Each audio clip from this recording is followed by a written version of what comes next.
Hi everybody, welcome back. In this video, we're going to be talking about everything you should have in your first aid kit for your chickens. This is the companion video to my last video, which was talking about the most common mistakes that you can make while raising baby chicks. And one of those mistakes was not having medicine on hand that will help you deal with an emergency. So let's talk about the medicines that I believe that are the most helpful. I have used these over and over and over again, and let's jump right into it. The first one, I definitely think that you should keep Corid on hand.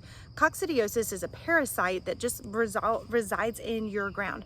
It's nothing that you did wrong. It's just a common parasite. Animals that eat off the ground are going to encounter other animals that live in the ground, and those parasites can really destruct your entire flock. So Corid is one of the things that I use. I think you should keep it on hand.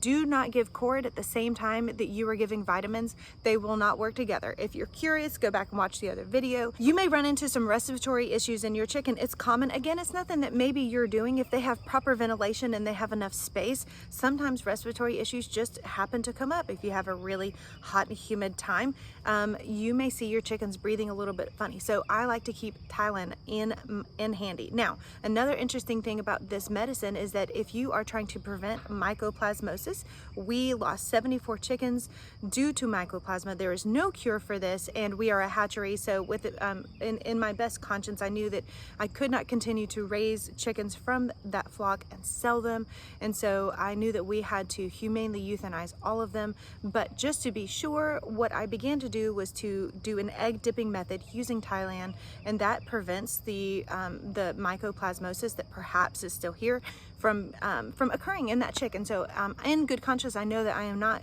giving away or selling baby chicks that have mycoplasma. Another thing that I love to keep on hand is lime and diatomaceous earth. Lime powder and diatomaceous earth are going to help deal with your parasites in your coop, like lice and mites and other little creepy crawlies that really just, oh gosh, they're bloodsuckers, and they can cause a huge anemic problem in your chickens. So treating your coop and your surrounding area with diatomaceous earth it's so easy. It is so oh my gosh, it's affordable, and lime is going to help with that as well.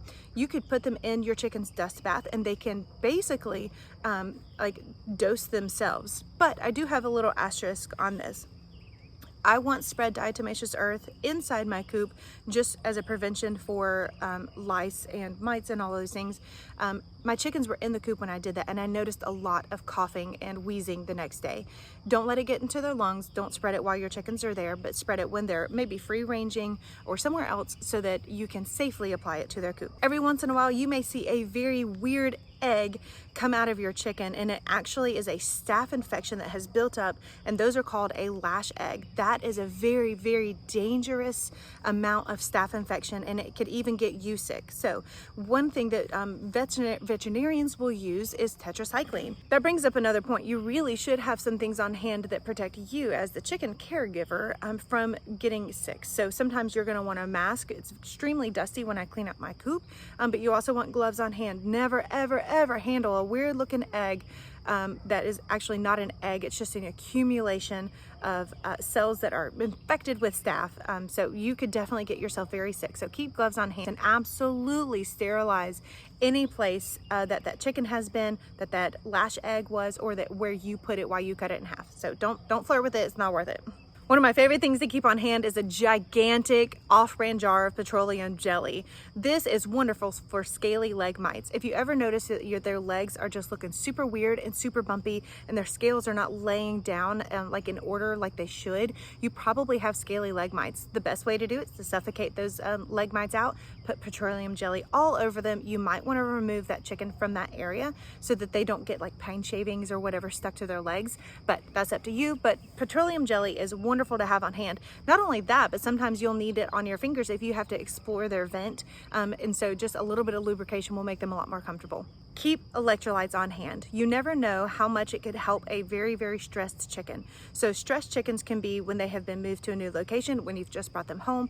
If for some reason they were without water for a couple of hours, like we had a leak in one of our waterers and I had no idea, and I guessed that they had been without water for about 5 hours, and so I gave them electrolytes.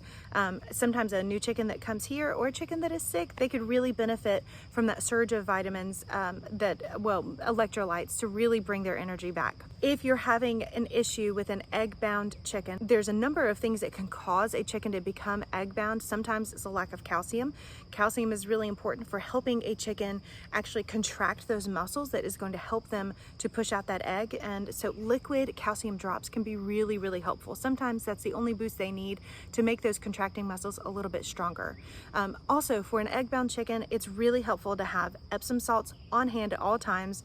Don't put it in your bathroom because you will end up using it in your bathtub and then you don't have any for your egg-bound chicken. And then another thing that is really helpful for an egg-bound chick is to have a tub that you have repurposed as a chicken bath. Now, I saw one online. I wish I could credit the person who made this. It was so clever, but it would take me forever to find who it was. So if this is you, I'm so proud of you and I love this idea. But it was actually a rather deep tub that had a lid to it that locked into place, that they cut a little hole out of it so that the chicken could take their head out of the lid, but they are like held into place. The chicken was so calm. Now, soaking your chicken in an Epsom salt bath, it can be for a number of things, but especially for an egg-bound chicken, it can help those muscles to relax and actually do what they're supposed to do. So one of those little locking lid containers that you've kind of made into like a bath prison is what it looks like, and Epsom salts.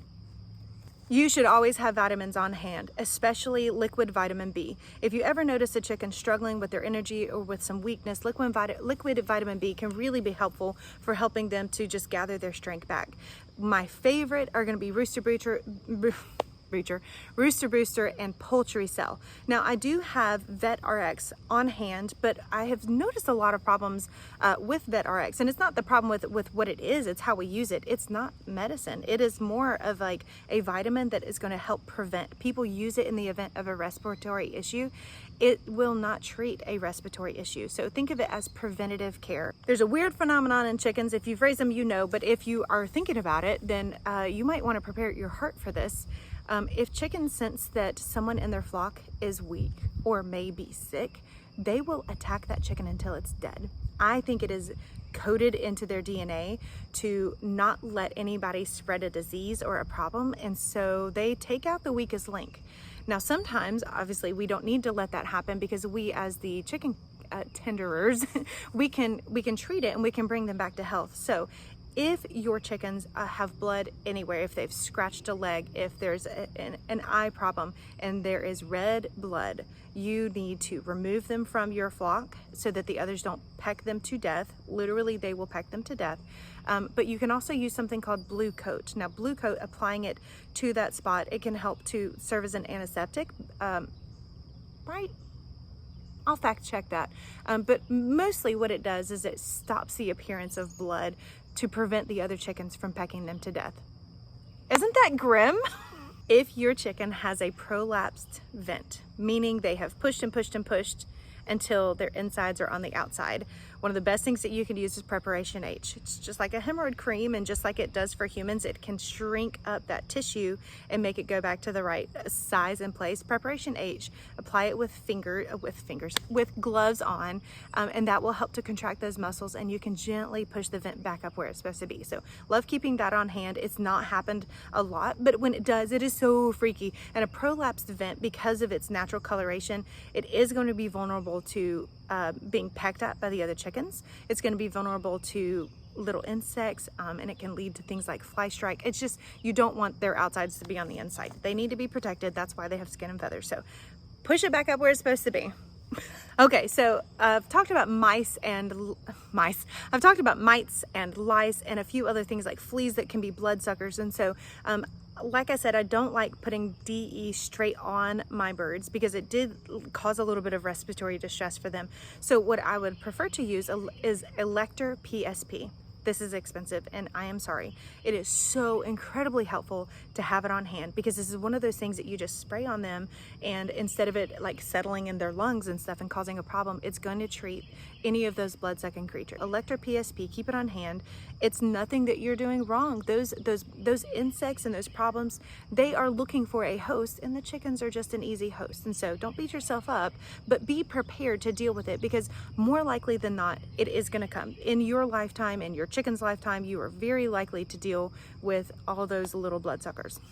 You may notice a little bit of respiratory problems in addition to a very swollen eye. This could mean that your chicken has infectious choriosis. So in that situation, I love having these little gel eye drops. I have found that putting these little gel eye drops on my chickens, they are so calm. My kids absolutely scream like I am chainsawing their legs off if I make them put eye drops in. So I was expecting my chickens to lose their mind, but it is so much easier to put eye drops into chickens than it is to children. Maybe I shouldn't compare the two. But if you're seeing some infectious choriosis, so signs of like a really puffy, swollen eyes, maybe some nasal drainage, then they may have infectious choriosis. And I think I'm saying that right. It's another one of those words that I've read, but I've never heard it pronounced. So there we go. But you're going to want to have erythromycin on hand. That is a good antibiotic, and it usually can help to deal with the infectious choriosis. Now, those are some of like the dusts and the medicines that I've talked about, the antibiotics that are really going to help. But there should be some things in your little veterinarian toolbox that you always have, like gauze and wraps and iodine, any kind of saline solution to flush a wound. You should have a scalpel in there, as well as some saline solution, especially if you need to deal with bumblefoot. Sometimes on the bottom of their little pad, they have this huge bump that has a black spot on it. You are going to want to put your gloves on, slash that, get rid of the infection that's in that foot, and then you're going to want to pump saline solution into that area before you wrap it up with a gauze or a bandage, simply to make sure you have flushed out all the bacteria. Perhaps a flashlight, some scissors, definitely maybe a headlamp if you're doing this at night. I swear when things get sick, it's always like the dead of night that I gotta go deal with it. So having the lamp on my head so I don't yell at whoever is supposed to be holding the light to hold the light higher. Keeping syringes in case you do have to give an injection. Those are the things that I would keep in my toolbox. This has been like a fire hose amount of information. I hope it's not overwhelming, but I'm sure that I have missed a couple. I am going off of my own experience and the things I've needed to care for my flock, but I'm sure that there's things that I haven't dealt with, and so I'm unaware of what I would need. If you are also a chicken tender, please put in the comments some other things that you would add to this pharmacy for chickens, if you will, and let me know what has worked really well keeping things on hand for you.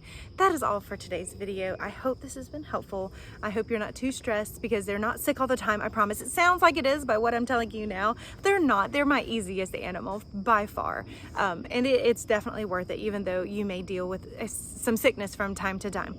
That's all for today's video. I hope you have a wonderful day wherever you are, and we'll see you next time.